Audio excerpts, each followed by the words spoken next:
Okay, welcome to our last session, the Great KLF Debate. Will AI take over Betterment or Detriment? This session will be moderated by Mr. James Neish, ace journalist, moderator and host. Over to you, James. Thank you very much and good evening. Thank you for joining us. It's been such a fascinating Karachi Literature Festival, and we're here to talk all things AI. Before we start, you've been given a QR code. We are asking you to vote, and later on in the session, we're also going to give you a chance to ask any questions of our fantastic panel here today. So AI is really no longer a concept of the future. It's here. We use it every single day. It promises innovation, but there are also many questions around it. So will AI take over the future? It's one of the questions we're going to pose. And we're also asking you to vote on whether you feel that AI is a betterment or a detriment to our lives. And we'll be going through those in a minute. But let me welcome our fantastic panel here today.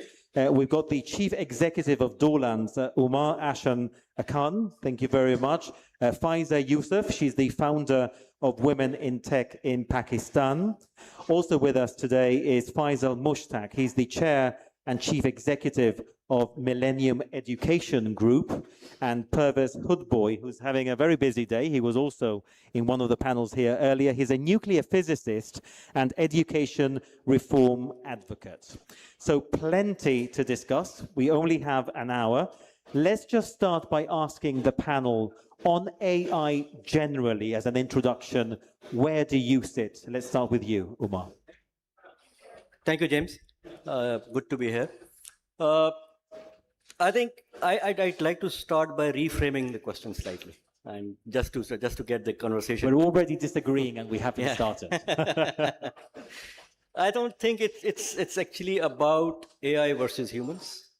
In my view, it's the question that we really need to ask ourselves is whether it's human with AI and how we choose to use AI. I'm not worried about machines becoming very capable. I think what AI is capable of doing is bringing out the true capability of humans, provided we use it the way it's supposed to be used. And that's precisely why when I'm talking to people in my organization and generally outside, I actually call AI augmented intelligence. Because I believe that AI today can augment the capability of humans and not challenge our capability on accountability and judgment. So in a nutshell, you are positive I'm very about positive. AI. Yes. Okay, Faiza. I work in tech, so of course, I think that there's no way that we can escape AI, but at the same time, human oversight is something that is needed all the time and used with caution and making sure that it is placed in the right environment where humans are still, making most of the decisions is really important. So of course, yes for AI, but with a lot of caveats. Faisal?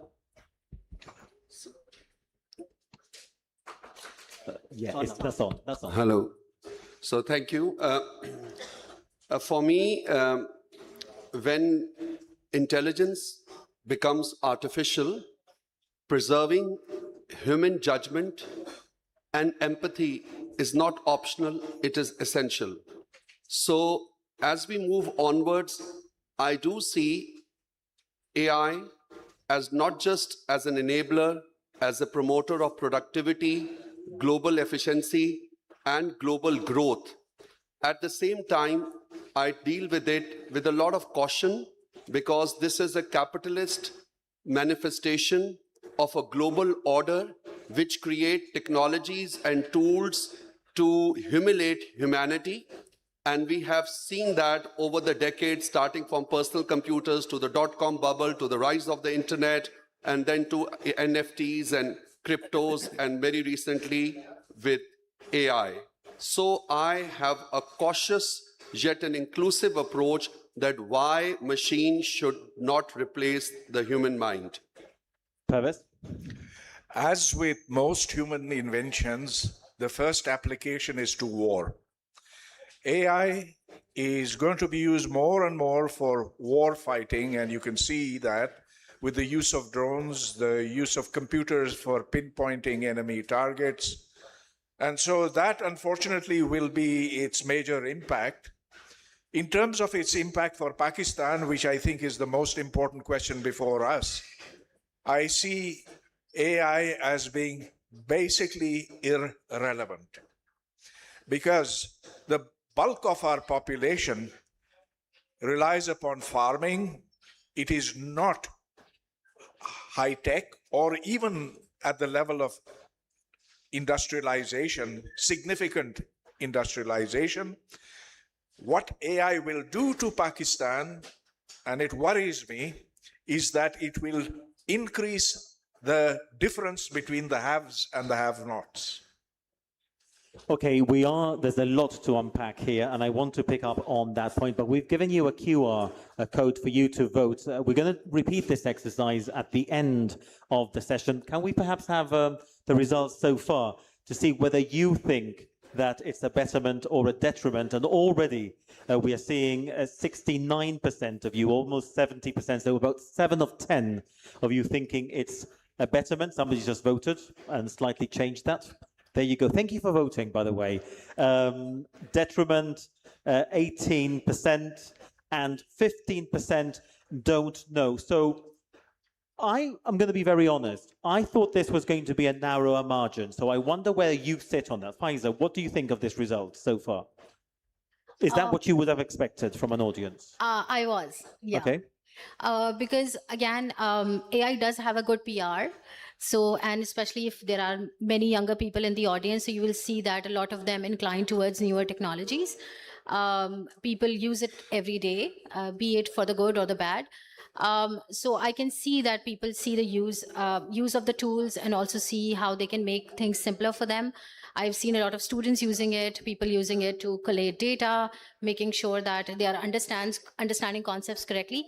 So I think this result is pretty on par with my understanding of the audience. Really interesting what you say, that we use AI every day. I think sometimes we're now using AI without knowing that we're using AI. Yeah. I think we are at a point in all our lives where do we have to embrace it? There's no point if you're against it thinking it's not going to happen. AI is here to stay.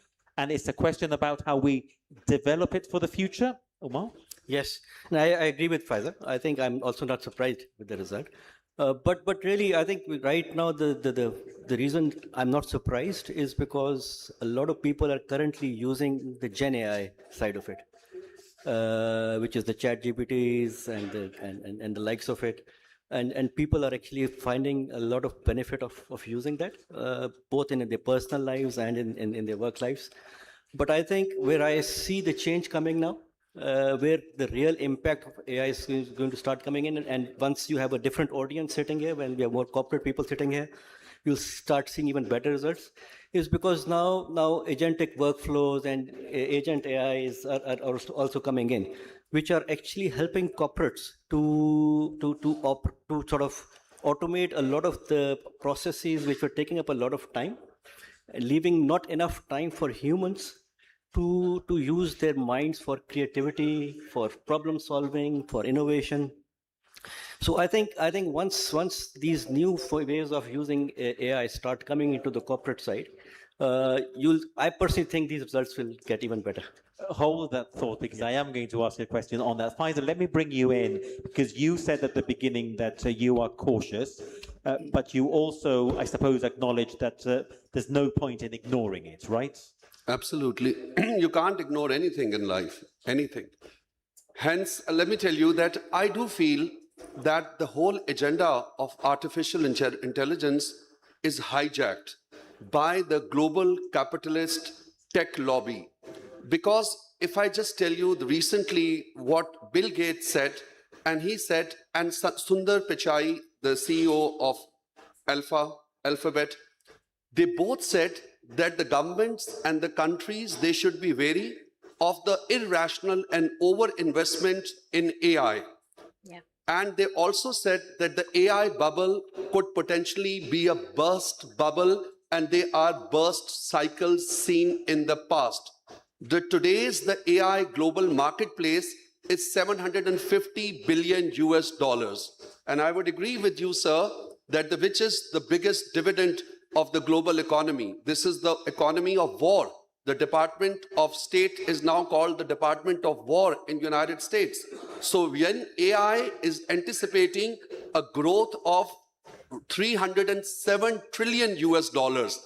So just recently, our humanity and society has survived COVID, the largest closure of education after the Second World War. 1.6 billion students across the world out of school. What was the point in presence of ChatGPT, AI, digital equity, digital inclusion, and digital trust? Why did the schools, colleges, and universities around the world opened up? What happened to massive MOOCs, online distance learning courses? The social, human, and the personal quotient cannot be taken away and hijacked.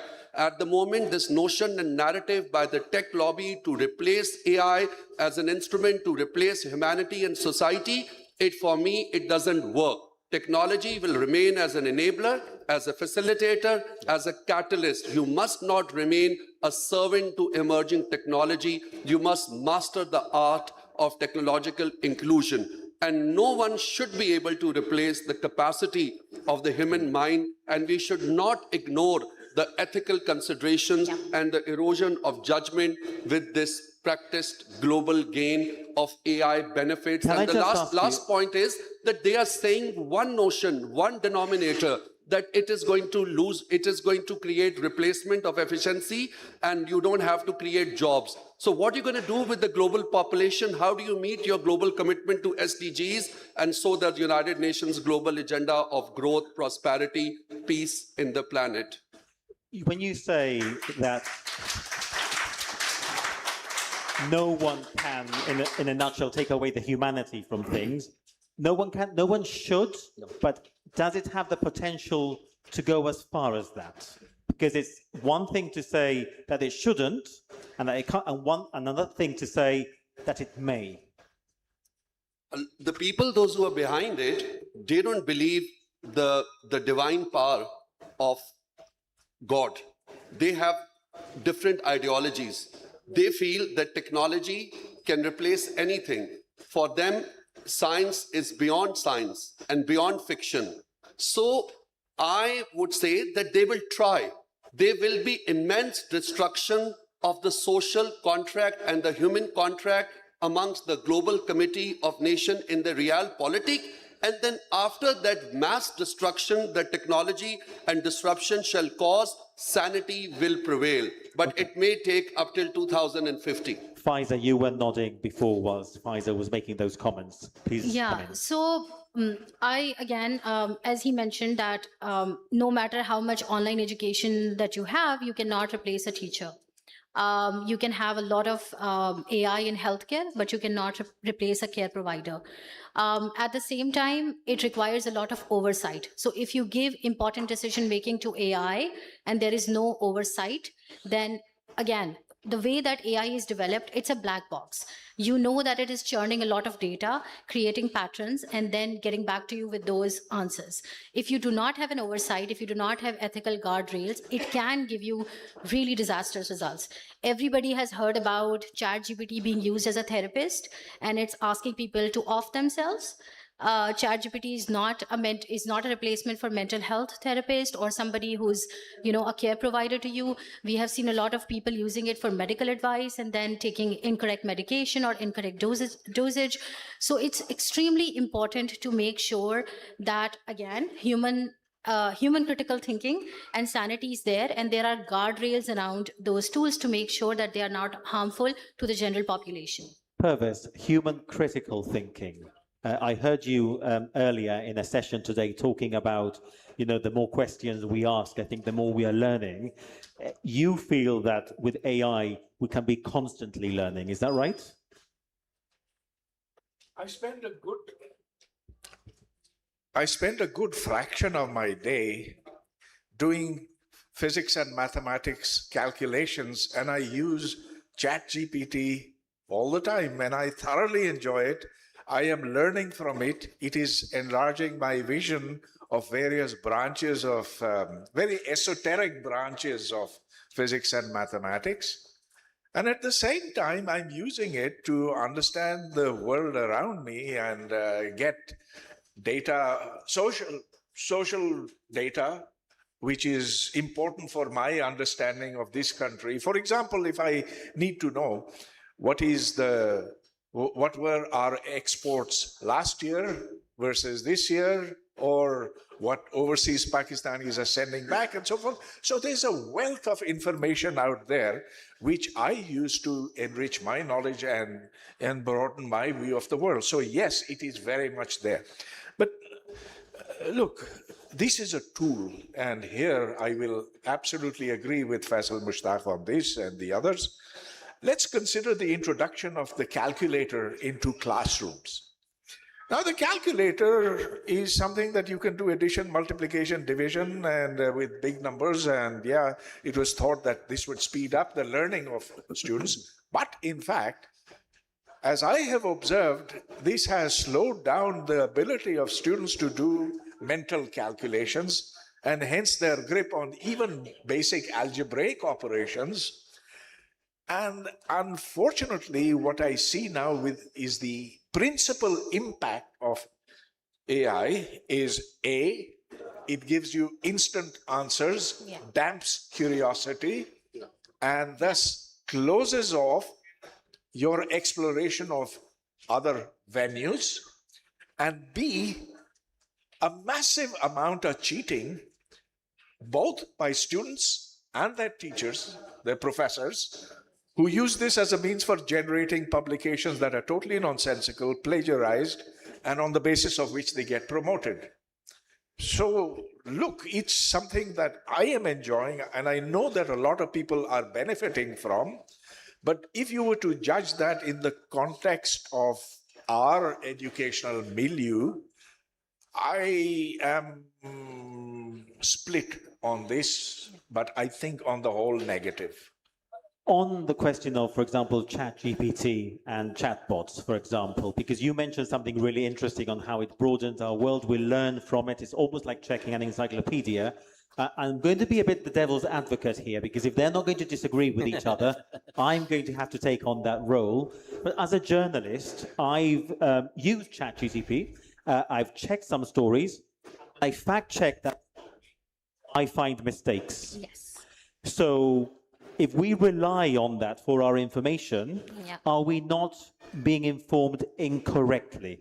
Oh, absolutely, Yes. absolutely. And were you to, this is really interesting, because a very big school chain asked me to be at one of these beach luxury functions, and it was about AI and education, and so they brought out a big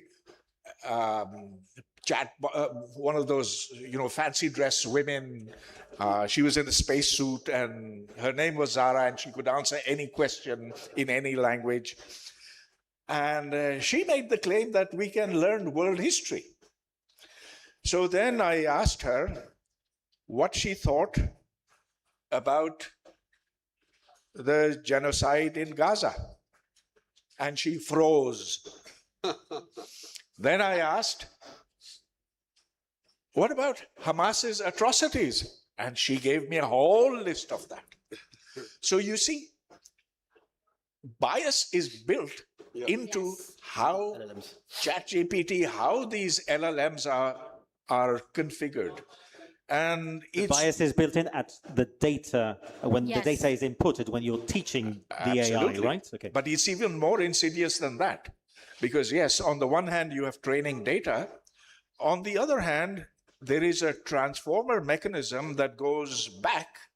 And that transformer mechanism can be used to put in biases. Yes. And so, for example, as you know, Elon Musk put out a directive that now things should be opened. And when they were opened, then a lot of hate material against blacks came.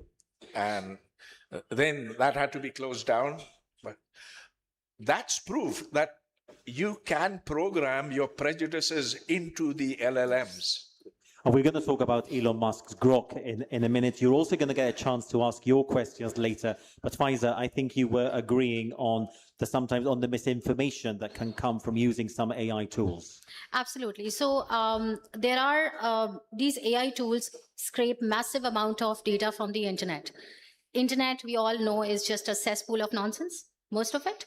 So whatever it's scrapping, it's basically processing it, number one. Number two, it's a black box. So you do not understand the transformation, as Dr. Pervez said, that a lot of these transformations are not transparent.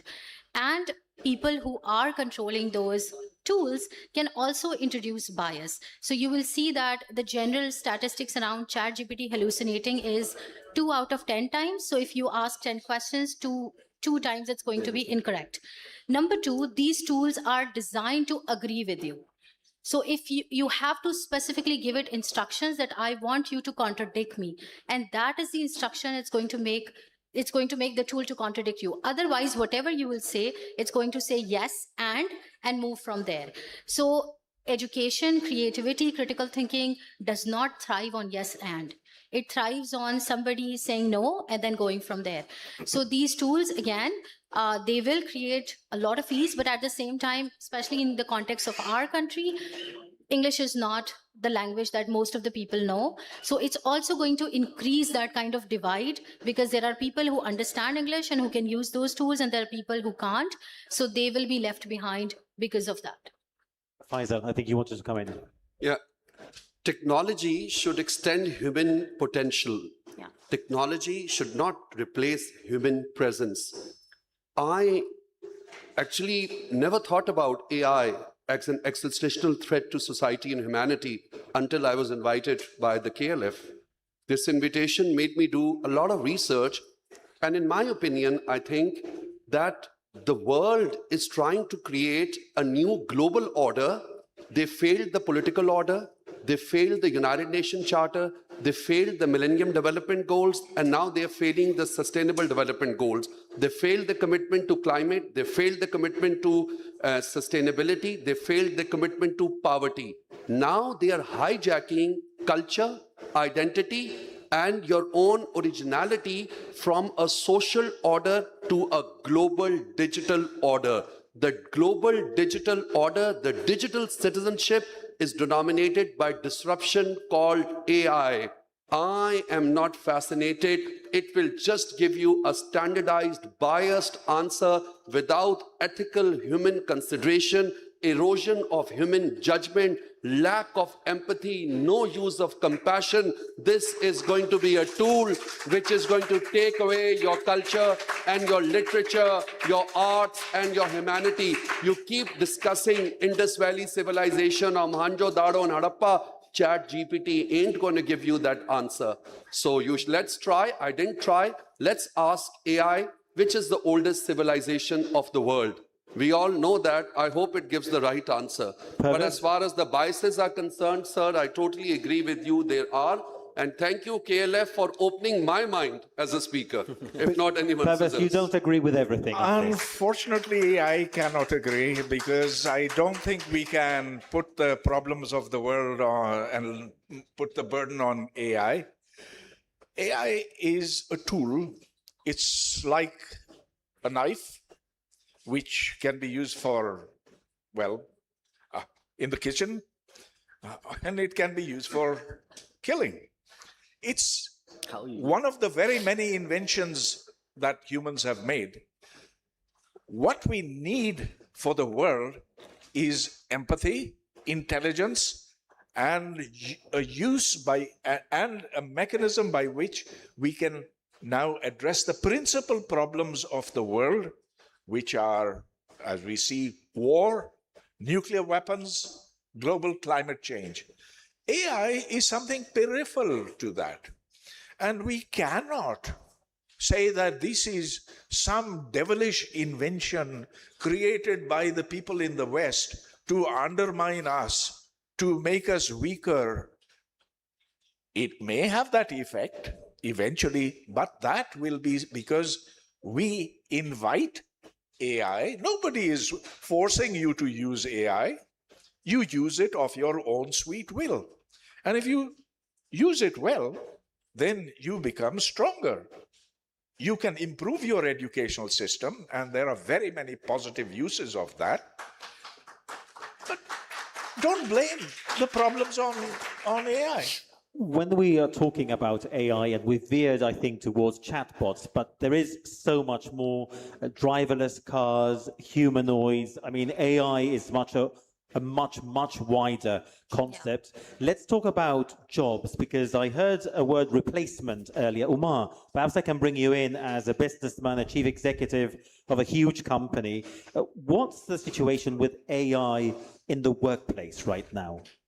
I think right now, the issue of job losses, in my view, is getting a lot of bad press, but it's not really that big an issue right now, because the problem is not AI. The problem that the AI is trying to solve have always been around, the challenges, whether it was capability issues, whether they were productivity issues.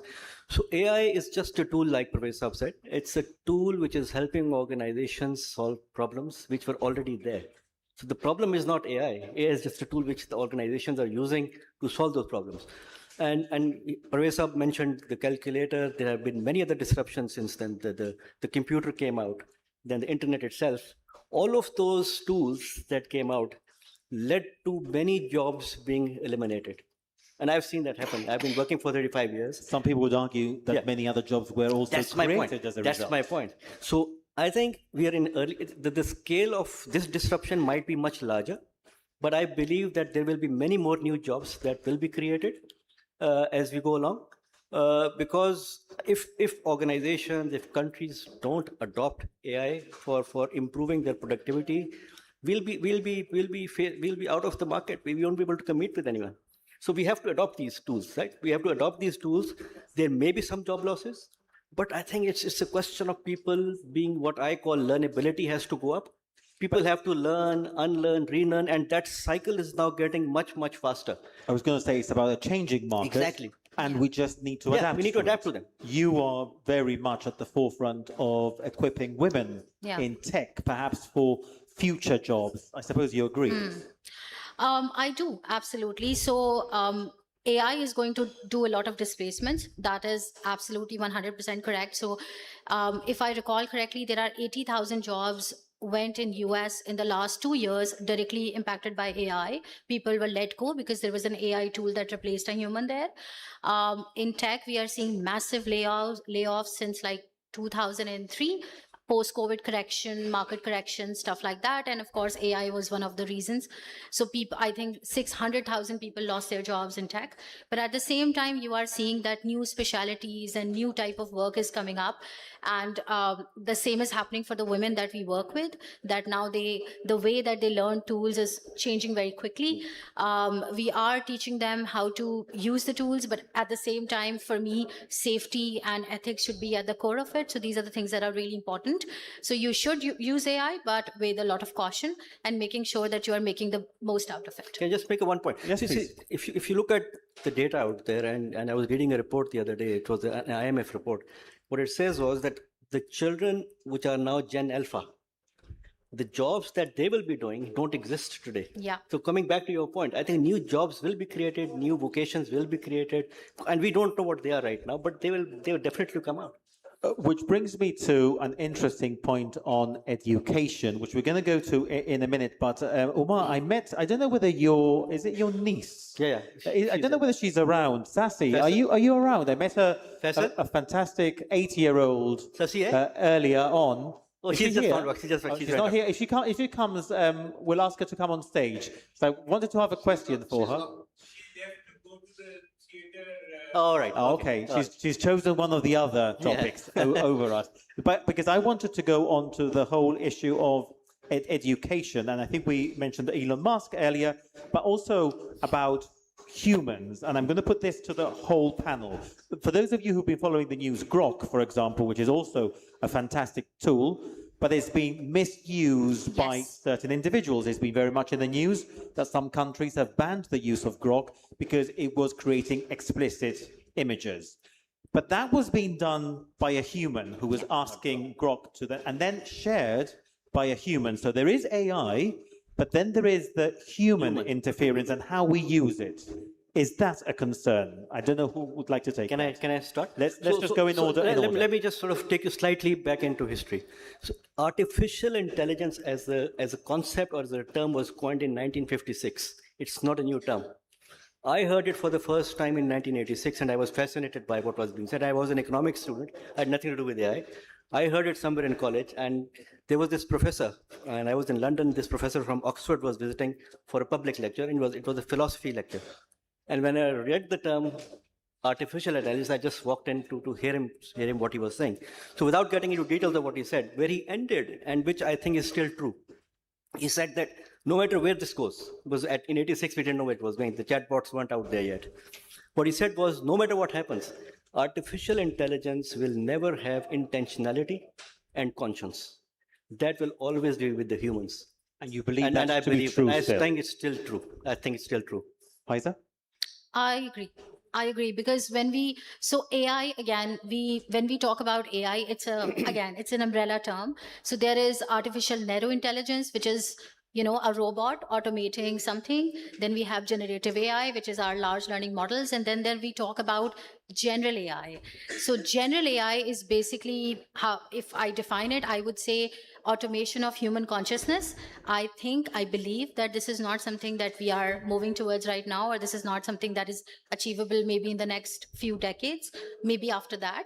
But I agree that still, as you mentioned for Grok, this is a very sensitive topic, especially when we are in Pakistan, and I'm seeing a lot of people talk about it, which is good. But at the same time, Grok is a tool, just like hammer. You can use the hammer to build a house and use a hammer to murder somebody. So people are using it for incorrect reason. But at the same time, the onus is on the builder of the tool also to make sure that there are guardrails and safety around it. And people are not using that tool for undressing women, for undressing children, for creating, explicit content. Faisal?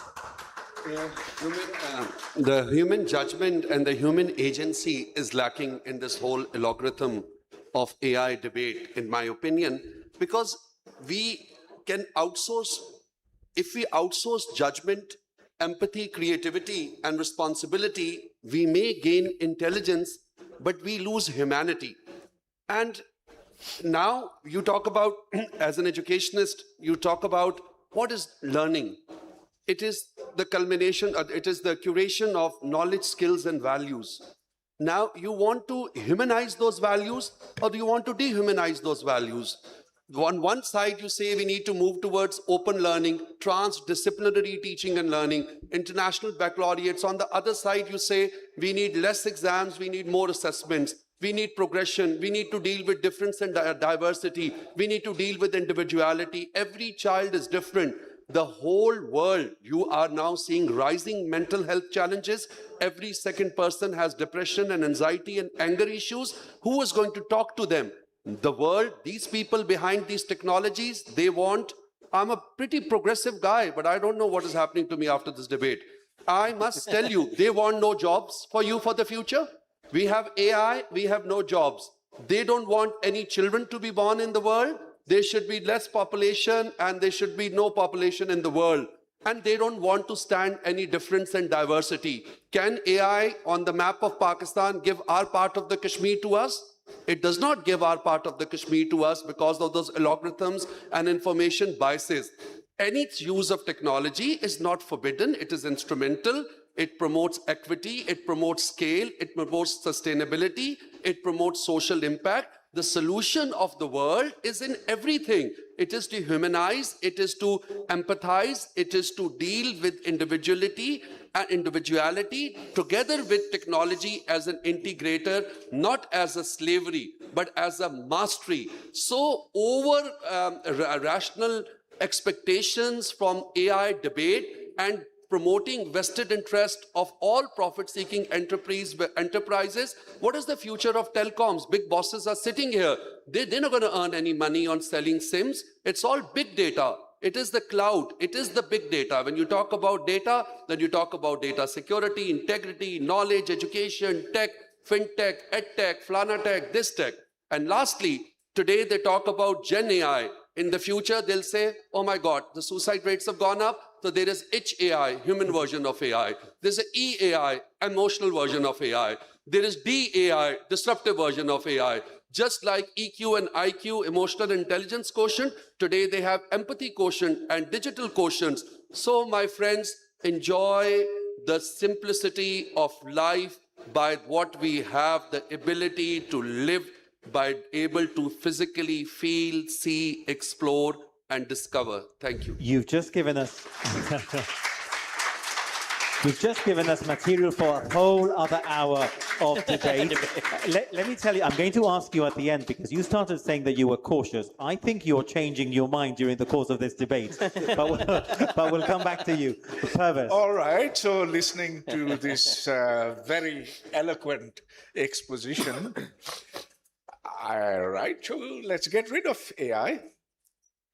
Will it change the fact that Pakistan has the lowest, most decadent, most ineffective educational system in the world, where we teach our children hatred? We teach them from the very beginning that there's a neighbor out there willing to or ready to devour us. We teach in our schools, as part of our curriculum, that we are embattled.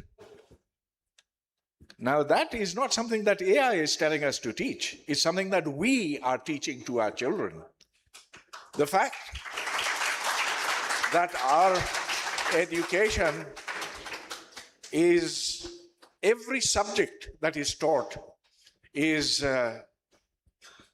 done according to what the mullahs want, to the point that even when they teach English or geography or science, they have to bring in religion. You cannot teach evolution in this country. AI is not forbidding you to do so. The fact that Pakistani children have the lowest levels of attainment in reading, writing, comprehension in the whole of South Asia is because what our rulers have done. It's nothing to do with AI. On the other hand, those who will use AI in the future, in the coming few years, they will be students who study at O and A level schools or IB, and they will be the ones who will be holding the reins of power, who will likely migrate to the West. The rest will be fed the usual stuff, which will keep them down to where our rulers want them to be. Just to add to what Faiz have said, I think this and Dr. Faisal Bari is sitting here. He quoted this numbers some time ago. There's only 50,000 students in Pakistan who are doing O-level and A-levels, and there are millions of kids going to school. And it's those 50,000 kids who are going to be coming into those roles. Yeah. What about the rest? They're all being taught what's being discussed. Plus, it's all about rote learning. Where's the critical thinking element? There is no critical thinking in our education system right now. That's a really interesting topic, and again, one for another debate. Let me ask you something very briefly about schools, and very briefly because I want to move on to another subject. But for example, if you look at Australia, which has banned, and I know social media is a bit of a different topic, but Australia has banned social media for under 16s. France wants to do it possibly for under 15. Spain says it's going to move in that direction. And I find that really interesting because in a world when we're talking about AI is here, that we're talking about learning about development for all our children, should we be banning children from social media? Should we be banning children from platforms? Or should we give them those platforms so that they can develop the skills for what the jobs of the future are? I know everybody wants to come in. Very briefly from everybody. Yeah, sure. So, no, technology is an enabler. It is a facility. It has to be inclusive. So if you allow children with Chromebooks and you allow machine learning in a regulated way through Google licensing, through Microsoft licensing, these are two major platforms in Pakistan. And like we heard, integrating Khan Academy and other edtech denominators, it's absolutely fine. Allowing the use of social media is different to allowing use of technology. And I don't understand why parents don't understand. This whole thing that we are doing on Facebooks and Instas and Twitters, it's called in educational term doom scrolling, doomsday scrolling. This text neck, it is a disease. So don't think that whether Pakistan will allow or not, it will become a global security and a safety concern for children in school, and it will become a global standard. You will see that in 5 years, this mobile and social media access shall be banned in Pakistan. I can tell you now, because there's excessive use of these tools. But don't compare these TikTokers and Reels for the heels and comparing them with technologies effectively used in an immersive classroom environment, may that be flipped classroom or a multimedia enabled classroom or a smart classroom. So the future of education is smart. The future of education is digitally inclusive to deal with out of school children, to deal with scale and the digital equity. And however, there are certain limitations and challenges by all sectors. So the solution is with no one party, not government. Government has failed, to be frank. They don't have the political will. They have the money, they don't pay the bill, and they don't have the skilled people. And I would suggest Pervez. that... But look, this is then using AI, is not getting rid of AI. Here, I think what the Australians have done and the others have done is perfectly justified. The smartphone should not be allowed into the classroom, but using it, as Faisal Mushtaq said, in a proper classroom environment where you have multimedia, where you have, in fact, the ability to ask questions of AI in the language of your choice. So it is the teacher who could perhaps introduce this, let the students directly address AI, get answers, and use the teacher, actually educate the teacher into using AI as a tool to increase a student's knowledge and curiosity. And the teacher's role is only to have new paths explored by the student. Faiza? So the ban of social media for younger kids, I agree with it. I would not give social media to younger kids, my own or anybody else's. At least 13 years is what I think is the justified age. 13, yeah, at least. And then when it comes to AI tools, so I've been teaching for a very long time, computer science, and we use, of course, AI tools in our classroom, but at the same time, we have to adapt. As Dr. Saab said, that we have to make sure that the teacher is there, again, to have those guardrails, and at the same time, students are learning the core principles in the classroom. So in my classroom, we start with conversations, activities, and a lot of these things that students are completely engaged in. They're not using tech at that time, but then we introduce tech for them to play around and explore ideas. So there is a way to include AI and tech and everything in education, but the core principle of teaching is still human connection. It's still the teacher. Your online learning, remote learning. So you whatever. don't think there's going to be a humanoid in the classroom in the future? If we look to the future, is a humanoid going to replace teachers? No, the human is always going to be in the classroom. Just digital dopamine. It's drugged. This technology. All the parents are old age. Our parents, they never used technology. They're just stuck with this. The children are sitting, the grandchildren, we are not sitting in the United States and London. Their mom and dad, this is what, they have dopamine. It's a drug. Let me tell you, you all and I, we are victim. If you want your children to be victim, well, we have to come together. We have to talk out of the box, but it's a drug. Let me put to you a quote, which I came about researching for this session today from Stephen Hawking, who told in an interview once that the development of full AI could spell the end of the human race. And I know that that sounds very, very bleak, but he basically says that humans can't compete with the speed of AI, and therefore could be superseded by AI, that the human race will become obsolete. That's from Stephen Hawking, not from me. So let me start from Pervez. and come this way before I open to the But floor. didn't they say that at the time gunpowder was invented? Everything. Didn't they say that when nuclear weapons came along? Well, yes, maybe nuclear weapons will end the planet, but they hasn't ended as yet, has it? So therefore, we've got to be optimistic. We've got to make sure that sufficient guardrails, sufficiently strong guardrails are put on AI. Its development is not left just to make people richer, but used to enrich our knowledge and save us from the catastrophes that appear to be that are on the horizon. Now, unguided AI, I agree, is extremely dangerous, but so were the other inventions of humankind, which we have learned to regulate through collective action. The fact that we have the NPT, for example, which is now dying thanks to Donald Trump, but we've had international agreements, and that's what we need more of. Faisal. So I think that the emergence and the speed of Gen AI and AI is going to be far more destructive than the strategic minimum credible capabilities of developed nations. Because you see, humanity is denominated by this thing called human mind, which has a brain inside. It's a supercomputer. It has neurons, it has psychological and social aspects. And if you want to destroy a society or a global social contract, you destroy the human mind and the brain. And so we have to remain cautious. There will be a lot of regulation. We did not talk about regulatory.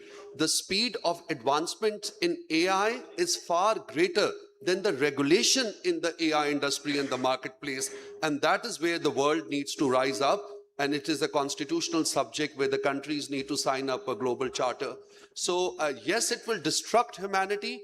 It will destruct the social contract and humanity, and then it will rebuild back just like any other thing. They said the same 100 years ago. I still remember that in 21st century, 2001, technology shall replace the teacher. That's what they said.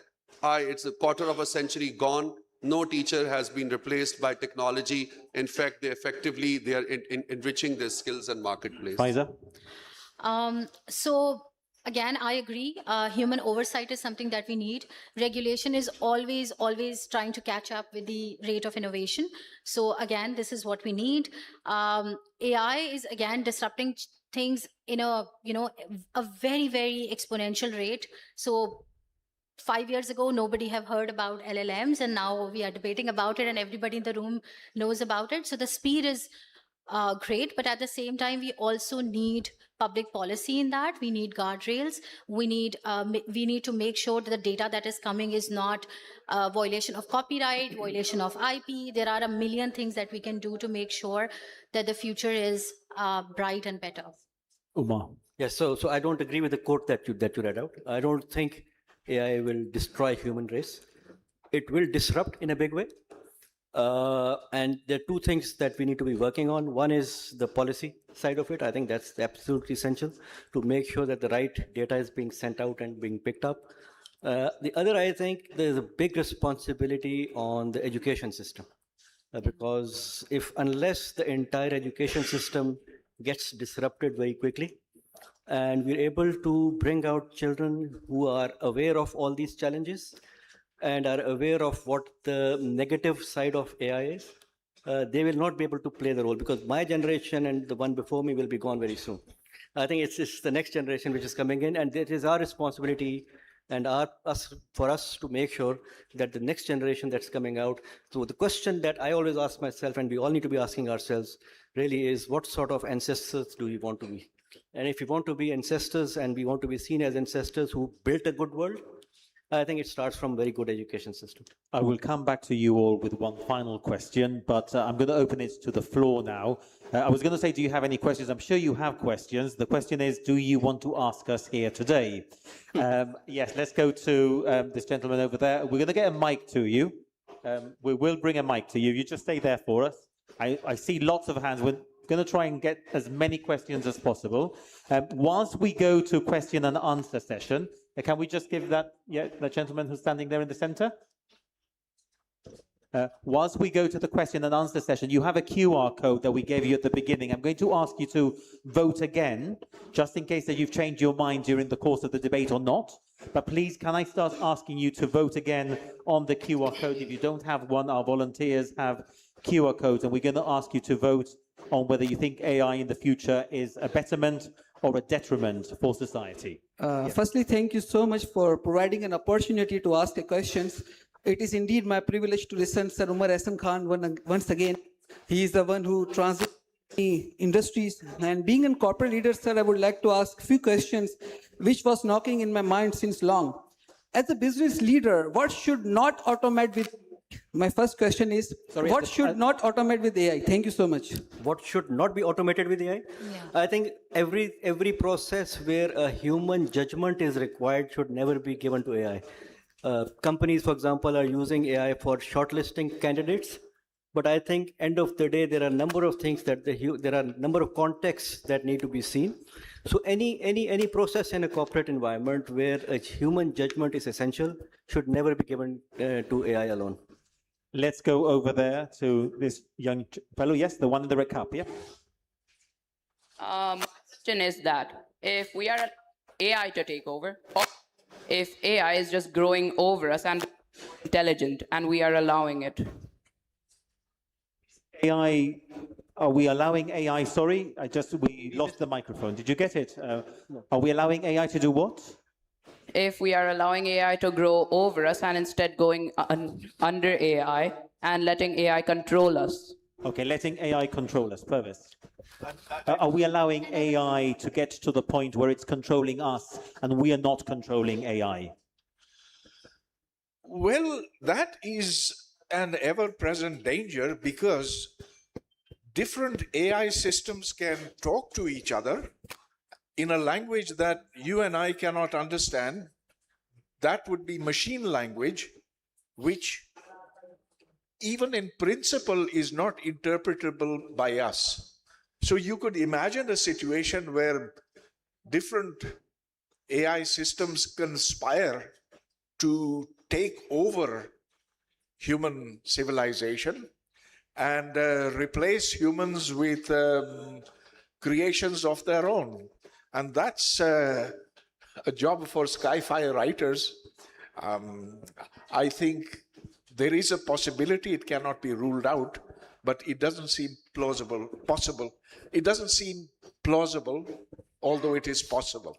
We have a lot of questions. I'm going to come to you next, but I've got another young person in the audience who wants to ask a question. Please go ahead. Hello, yes, I'm Dayan Shafi from FWS BTK branch. So, basically, I just had one question related to the topic. So, basically,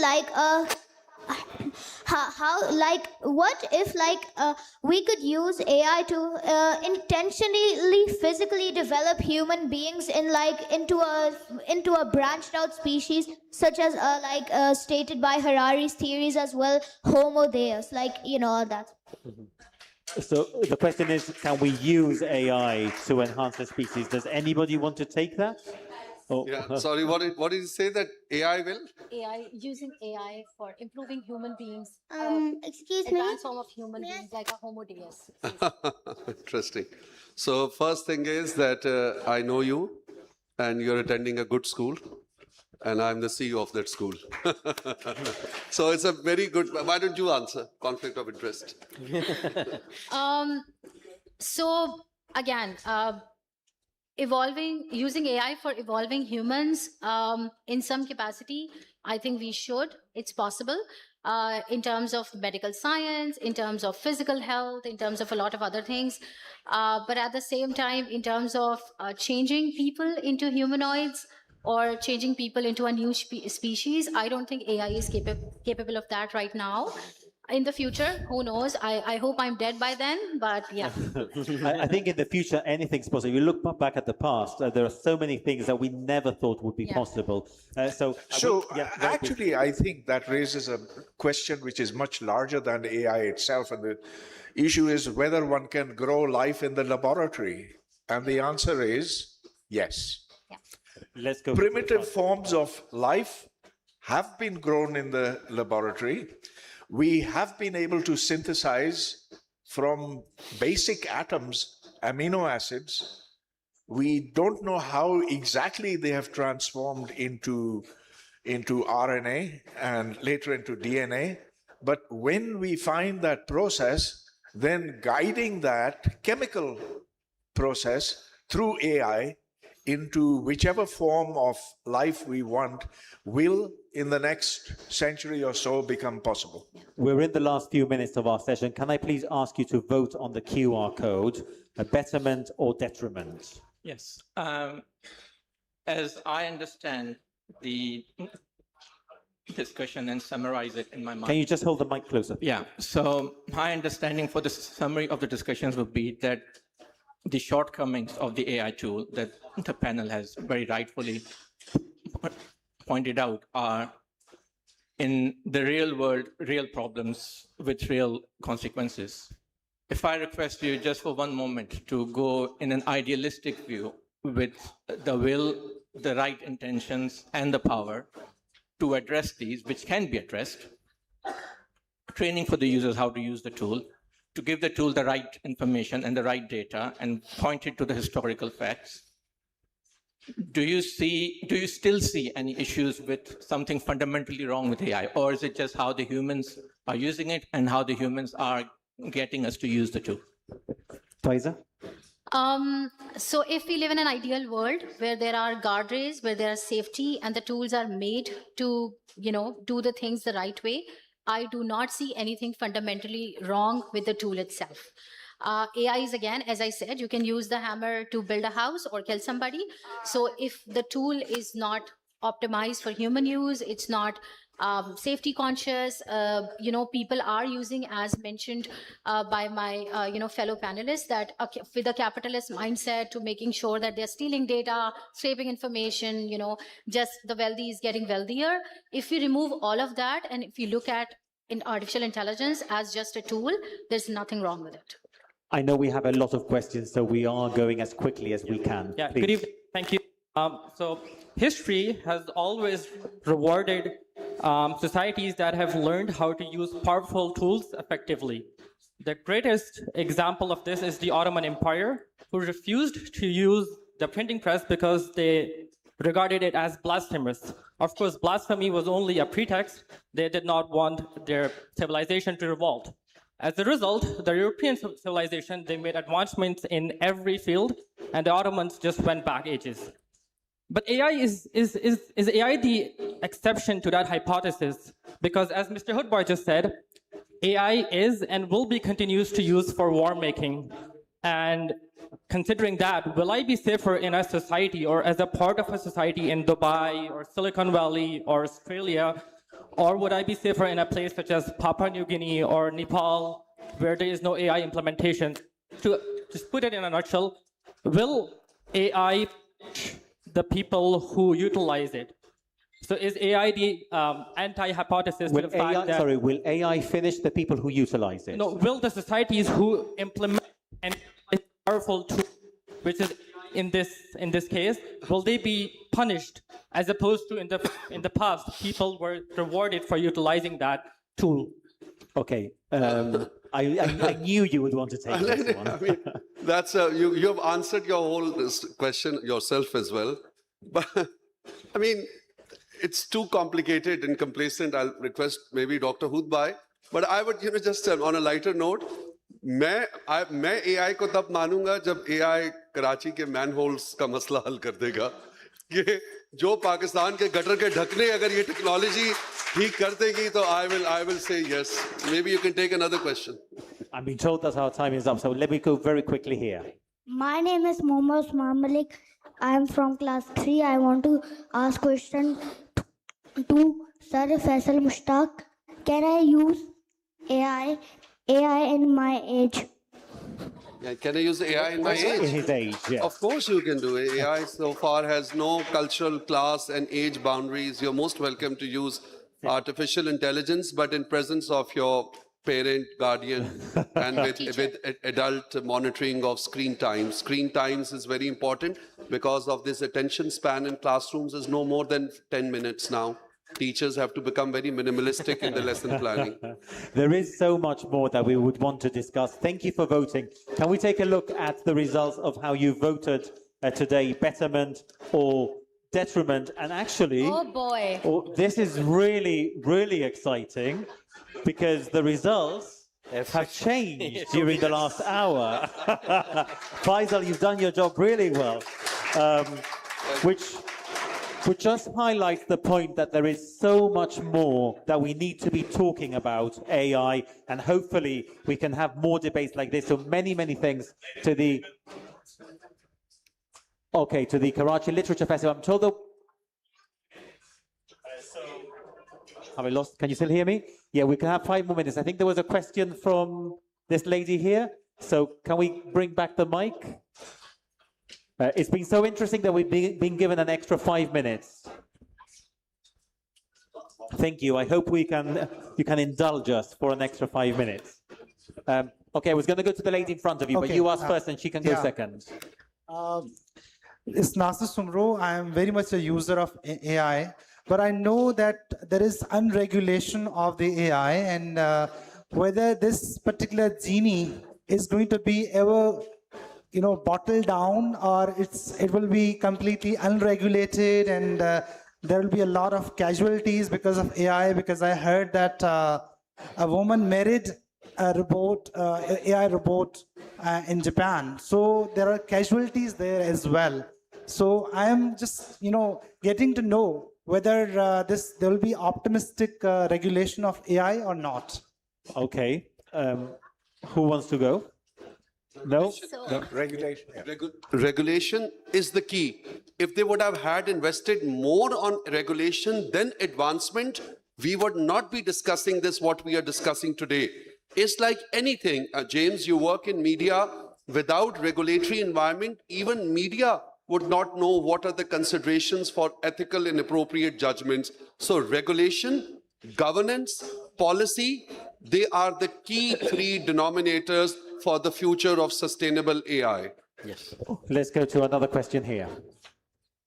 A woman, no woman has asked a question. We've got a woman on the microphone, but we don't have the microphone working. Yeah. Okay. So my question is that we didn't talk about sustainability and its effect, AI's negative environment. Like, it can a lot of water and carbon emission. Yeah. So we didn't talk about that. So It was on my list, but we didn't have time because it's also really interesting, the vast amount of energy and electricity that's used when you are teaching the data or loading the data onto AI. So there are environmental concerns. So the data centers right now are actually becoming larger and larger, and they are using a lot of energy. And unfortunately, this is a conversation which is not really on the agenda of a lot of sustainability conferences. And I think this is a very important area which absolutely needs a lot of focus, because while the world is warming up, there's already conversations about changing that 1.5 degree target to 2 or 2.5 degrees. We've already seen what 1.5 degree has done, and these data centers are going to actually become a very large contributor, and no one is actually really talking about this. But it is a really, really good point, and definitely one for another debate. I've got time for another question. Did we have James? I think we shouldn't get fixated on one point, that AI is everything that the world revolves around. Sustainability is extremely important, but what could make the world sustainable? First of all, you've got to decrease the rate of population growth. In fact, you've got to not only level it off, but at some point you've got to start decreasing, because the amount of resources that are consumed is proportional to A, how many people there are, and B, how much can they consume. AI is peripheral to this. We should not be connecting everything to just one dot. Let's go over here. Do we have this lady here? Yep. Okay. Okay. Hi there. We'll get both in quickly. Hi there, I'm Pihu, and I'm from Roos Millennium School, Barrier Town, Karachi, and my CEO is sitting right here, Faisal Mushtaq, and So do he you have did a a question very for good him? job. But the real question is that why does AI exist? And ChatGPT is my buddy. Gemini is also my buddy, but they make mistakes. They make mistakes. Why does AI make mistakes? Which is, I think, what we were talking about earlier. Let's go to this woman here. Yep. Final question.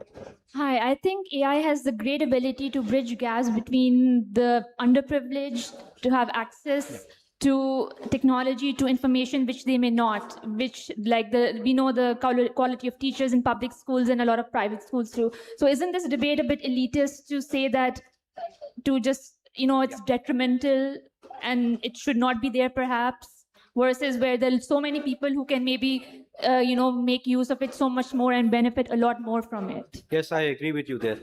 I think it's a huge enabler, and I think our real and it has actually democratized information, which is what the world really needed. I think the real challenge is whether we use it wisely or not, and that's where the worry is coming in. It's not about not having AI, and I'm very clear on that one. I think it has democratized information. I think how we convert that information into knowledge and then wisdom is where we are worrying. And I think that's where I go back to my earlier point. I think the education system will actually have to play a huge role in just, very briefly. Just one briefly. No one is against it. It's a debate. And based on Doha debate's theme, they should not have used the word detrimental. Yeah. They should have used the word limitations. So clearly the future is inclusive. However, everyone has the perspective, and we must live with difference and diversity. That's what KLF teaches us. Pervez? I think we need to be very clear that AI will have different impacts upon different peoples in Pakistan. It will have no impact on the rickshawala, on the taxi driver, on the laborer in the fields, of those who work in the sewers of Karachi or other cities. They will be unaffected. They will not be displaced by AI. No machine is going to do their job. The class structure of society is such that the bulk of people are disenfranchised. They will be even more disenfranchised when those at the top become more powerful as a result of being able to use AI for their benefit. So unless we consciously direct our energies, our attention to those at the bottom of the social pyramid, and that bottom is huge, they're just 5% at the top of this pyramid, the 95% are down there, 60% of whom will be utterly unaffected by AI or whatever new developments occur in AI. And on that topic, we hope that you will continue discussing this at home, in the courtyard with us. We're going to stay around for a while, but it's been a fascinating debate. We've agreed, we've disagreed, but I think above all, we've spoken openly, which is very, very important for this AI debate. Can I please ask you to give a warm round of applause to Umar, Ahsan Khan, Faisal, Mushtaq, Faiza, Yousuf, and Pervez Hoodbhoy for joining us in the debate today. And a big thank you to the Karachi Literature Festival for having me as moderator. It's been a fantastic event. Thank you for joining us here today. Thank you. Thank you.